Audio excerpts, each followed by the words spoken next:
তোমার টাকা নাই, ভালো একটা জবও নাই, আমি কি বুঝে তোমার সাথে রিলেশনটা টিকিয়ে রাখবো? আমার তার আর হচ্ছে না। Let's break up. আমার কপালটাই খারাপ। জীবনে প্রথম তোমাকে চেয়েছিলাম, তাও আবার মন থেকে, কিন্তু পেলাম না। কি ভাবছিস আমি এটাই বলবো? আরে পাগল, কপাল আমার খারাপ নয়, তোর খারাপ।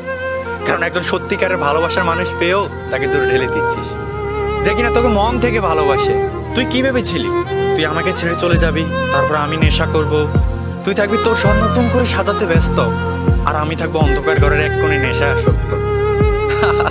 ভুল ভাবছিস। নিজেকে এমন ভাবে তৈরি করবো, নিজেকে এমন জায়গায় নিয়ে যাব যাতে তোর মতো মেয়ে আমার গার্লফ্রেন্ড হওয়া তো দূরের কথা, আমার বাসার চাকর হওয়ার যোগ্যতা না থাকে। হ্যাঁ, আমার মূল্য তুই একদিন বুঝবি, যেদিন সত্যিকারের ভালোবাসা খুঁজবি, আর সেই দিন বুঝতে পারবি আমি তোর জীবনে কি ছিলাম। चल हद निकल मेरी जिंदगी से, तेरी जैसी बहुत आई तेरी जैसी बहुत गई मेरी जिंदगी से, सारे पेज ढीले कर दिए मेरी खोपड़ी के।